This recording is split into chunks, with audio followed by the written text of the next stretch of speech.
Have you ever heard the starfish story? You know, the story where thousands of starfish have washed up on the beach, and there's a little child walking down the beach, throwing in the starfish one at a time. And then someone else walking down the beach says to the kid, "Kid, what are you doing? There are thousands of starfish washed up here. What difference does it make to throw back one?"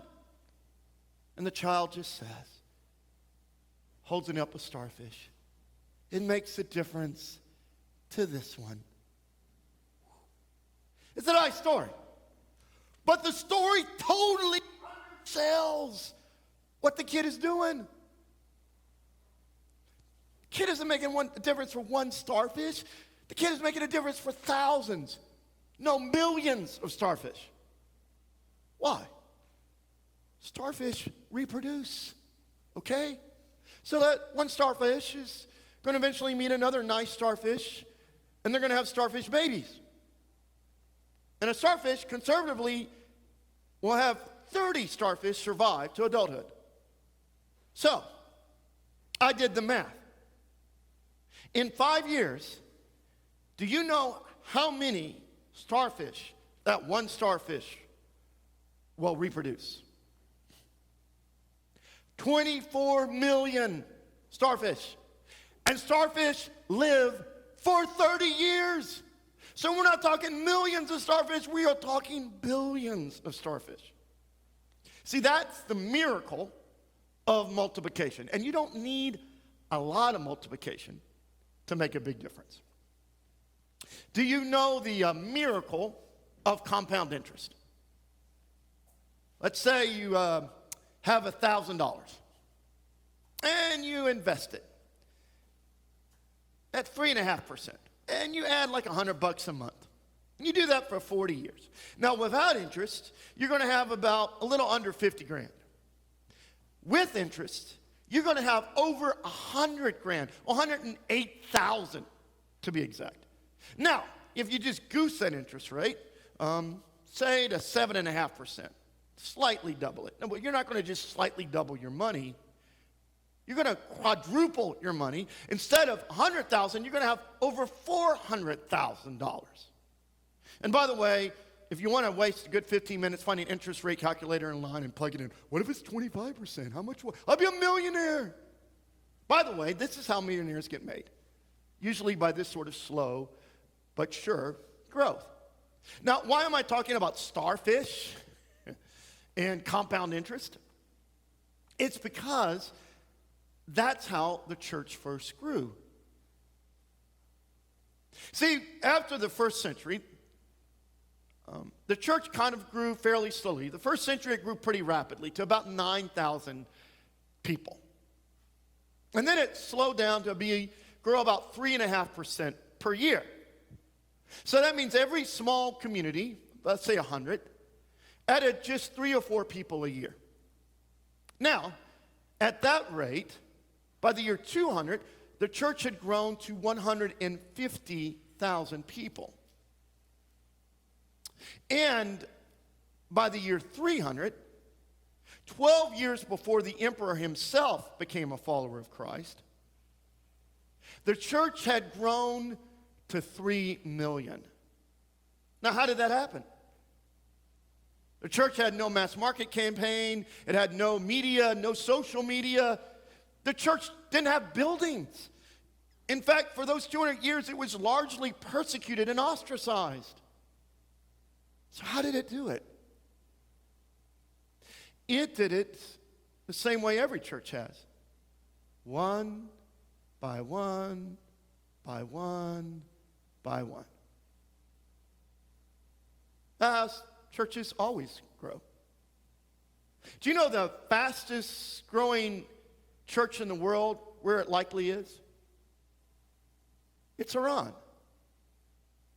See, when the Iranian Revolution occurred, there were about 150,000 Christians in Iran. And about half of those, a little over half, were Armenians. So over the next 20 years, most of the Christians, the Armenians, went back home. They went to Armenia. Yet, in a survey done by a research organization focused on Iran in the Netherlands, an online survey of 50,000 Iranians, they discovered that of those 50,000, 1.5% identified as Christian. Think, well, what's the deal with that? It's huge. It's a huge deal. Because there are 83 million Iranians, and 1.5% of 83 million is 1.24 million. If that number is even close, it means that the church in Iran has grown from 150,000 to over 1.2 million in less than 50 years.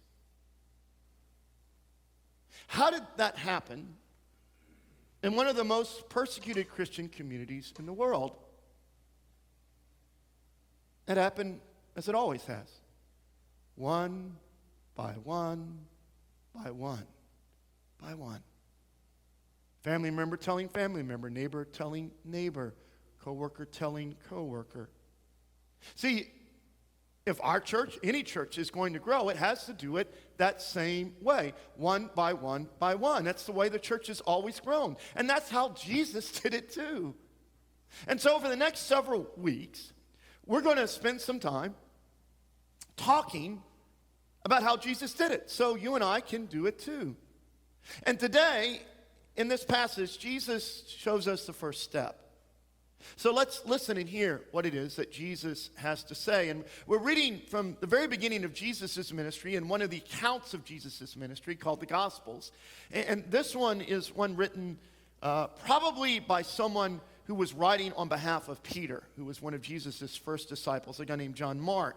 So I invite you to hear the good news according to Mark, beginning in the 35th verse of the first chapter. Listen and hear the word of the Lord.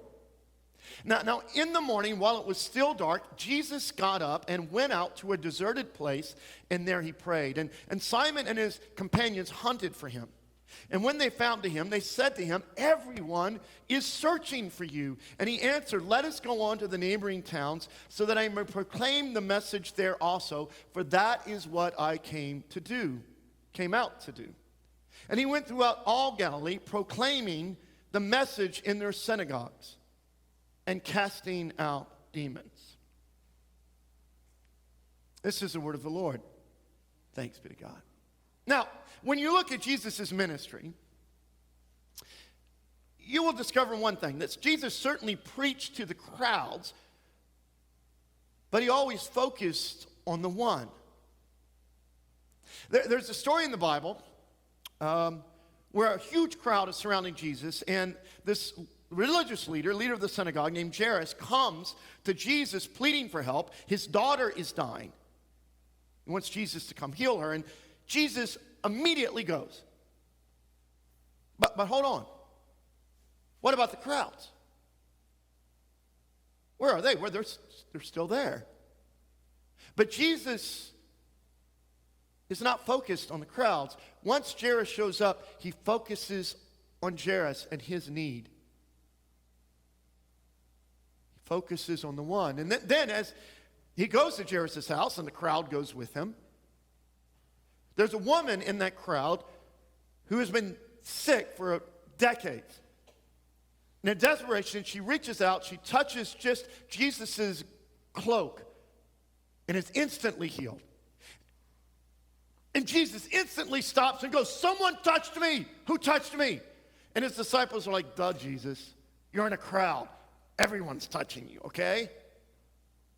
But Jesus is not focused on the crowd. He's focused on the one who reached out in need. In fact, when she knows she can't hide, she comes out and says, "That was me, Jesus." And he says, "Great, terrific. Your faith has healed you." And then he goes on and heals Jairus' daughter. But again, Jesus is focused on the one. Jesus loves the crowds, everyone in the crowds, but the way Jesus loves them is the way anyone can love you. Anyone can love each other. You have to love them one by one by one. And in Jesus' ministry, again and again, you see Jesus eyes going to that one in need, that one that needs to hear the word from Jesus. In fact, in the Gospels, you will find two words 40 times. And they are simply the words, Jesus saw.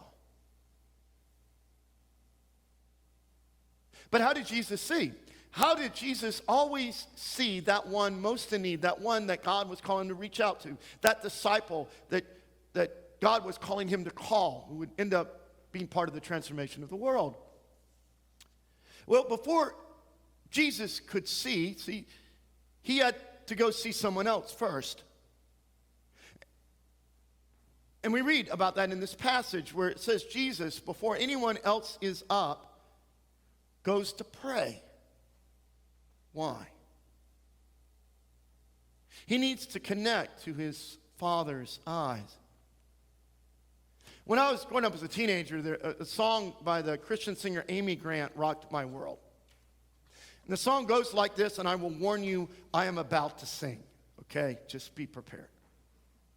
Starts out like this. I may not be every mother's dream for her little girl, and my face may not grace the mind of everyone in the world. But that's all right as long as I can have one wish, I pray. When people look inside my life, I want to hear them say, and this is the part that rocked my world, the chorus. She's got her father's eyes, her father's eyes, eyes that find the good in things when good is not around, eyes that find the source of help when help just can't be found, eyes full of compassion, seeing every pain, knowing what you're going through and feeling it the same. Just like my father's eyes, my father's eyes, my father's eyes. All right, you get the idea, okay? Amy Grant was praying to see things the way God sees them. And Jesus was praying that too. To see with his Father's eyes, to pray that he would see the good even when others can't see it in themselves, that Jesus would reach out and help when help cannot be found, that Jesus would have eyes of compassion that see every pain, feeling it the same. But you see, those eyes did not just come automatically. Jesus had to pray to get them. Because, you see, in the next slide will kind of give you the main point of today, which is, and we can have that next slide now, is that for Jesus, God had to work in Jesus first before God could work through Jesus. First in, then through.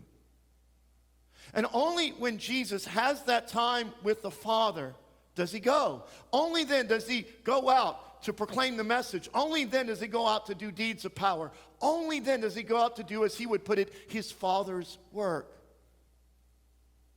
But Jesus isn't only showing you how he gets ready for his day. Jesus is showing you how you get ready for yours. He was showing you, if you want God to work through you, then you must let God work through you first. Work in you first, rather.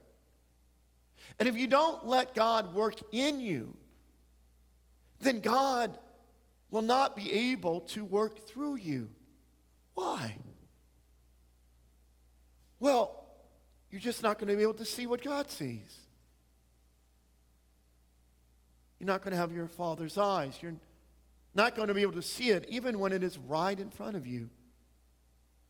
Have you ever been looking for something around your house only to discover that it was right there in front of you? I've at times been looking for my reading glasses, and you know where they were? On my head. But it's easy. You get distracted, you lose focus, and you miss what is right in front of you. Now, last week, we had a pretty terrific Sunday. We had like 60 plus guests in worship. Families that had come to see their kids perform up here for Grandparents' Day. And afterwards, we had cake on the patio. And all the families stayed, and the patio was full of people talking and visiting. And I went out and got to meet a lot of these families and say hello to them and talk to them. Some of them had actually been in New York on 9/11. They talked about how the sermon connected to them, because we talked a little bit about that. And then for some reason, I went back in the sanctuary. And I noticed that everyone who regularly attends worship here was still in the sanctuary, talking to each other. I thought, holy moly, this isn't like inviting 60 people over to your house for a barbecue and you stay in the bedroom the whole time. I thought, how are we going to reach our community and grow our church when we don't even see the people right in front of us on our patio? And I got to admit, I got angry, self-righteously angry. And then I was out there. Why weren't you? And then, thankfully, before I communicated that to anyone, God did some work in me. And God said, all right, what did you do to prepare people for that day? What systems did you set up so they knew what they could do and how they could do it, and host out on the patio or in the lobby? What did you do? I said, nothing. I realized God had to do some work in me. But I also realized this. I imagine that no one talking in the sanctuary even realized what they were missing. I mean, you see someone you know, and your eyes just naturally go to them. It's normal. But where do you think God's eyes were going that day? Where do you think Jesus was hanging out? Was he hanging out in the sanctuary? Or was he hanging out in the patio? It's easy to miss it. I know I missed it this past week. We're part of a national media campaign called He Gets Us. You might have seen the commercials. And that means once or twice a week, we get connected to someone in our community who's experiencing some sort of need or loss. And I reach out with a text through the platform, and most of the time, honestly, no one reaches back. But this week, someone did, and she reached out and said she could use prayer. So I texted back, when would be a good time for me to call you to pray? But then I got a sense. I'm like, you need to call her right now. I mean, it was that insistent. You have her number, just call her. And so I did. And when I discovered the level of loss she had experienced, I realized how crucial my call was. We were on the phone for a half an hour. We're still in touch. But I didn't tell you this. I knew about the text for a day before I responded. I got distracted, I lost focus. And I missed what was right in front of me. But how do you not miss it? How do you get your Father's eyes? How do you see the world and others as Jesus sees them? Well, you let God prepare your dirt.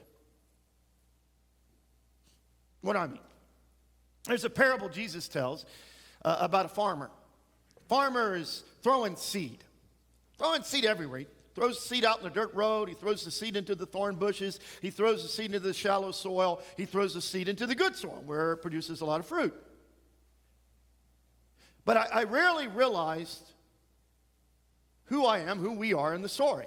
Because the farmer in the story is God. And the seed is the good news of God's love, the gospel. So what is left? The dirt. When I was growing up, my dad must have plowed up half of our backyard for a garden. And every growing season, it took forever to prepare that dirt. I mean, we had to rototill it. We had to plow it. We had to water it. We had to fertilize it. We had to do all of that before the seed could even go on the ground. Now, what happened after the seed went in? To be honest, not much happened, at least for a while. And then when something did happen, it was so small, it was minuscule, just something poking out of the ground. But over weeks and into a month or two, stuff did happen. I mean, before we knew it, we had cucumbers, squash, collard greens, green beans, okra, tomatoes, you name it, we had it.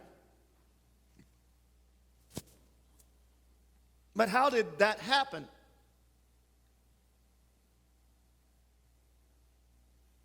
It happened because the soil was prepared. But it did take time for the bounty to come nonetheless. But when that dirt had been made ready to receive the seed was able to grow. So do you want God to reproduce in you? To reproduce in you peace and joy and happiness? Do you want God to reproduce in you a love that touches the lives of others?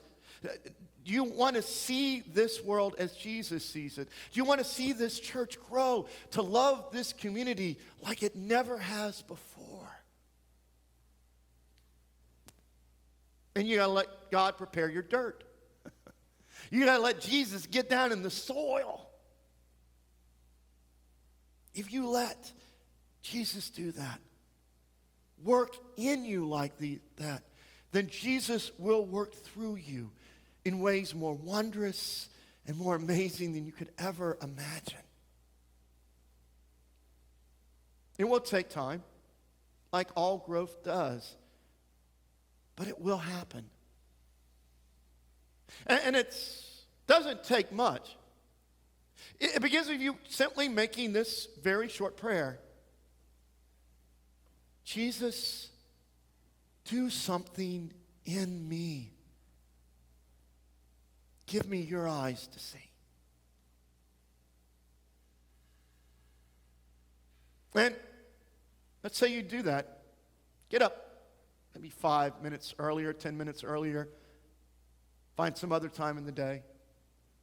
And you make that your prayer. You say, Jesus, do something in me. I want to see the world with your eyes. I want to see the world in all its beauty and wonder as you see it. I want to see the people around me with the same love and compassion and care that you see them. Lord, I want you to do that in me. Help me to see through your eyes today. Give me your Father's eyes. May everything I do and say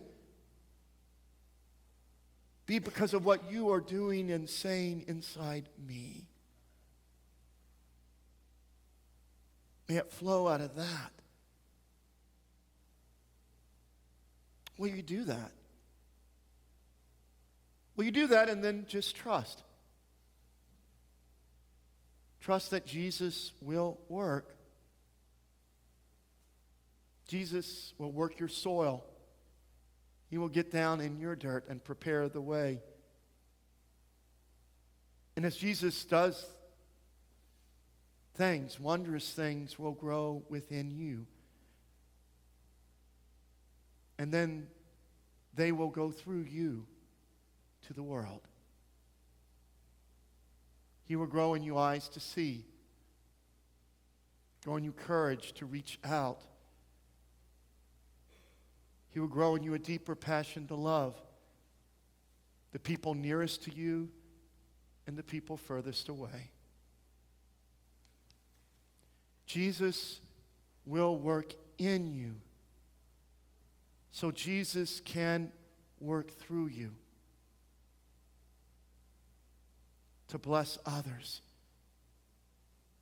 to love them in beautiful ways.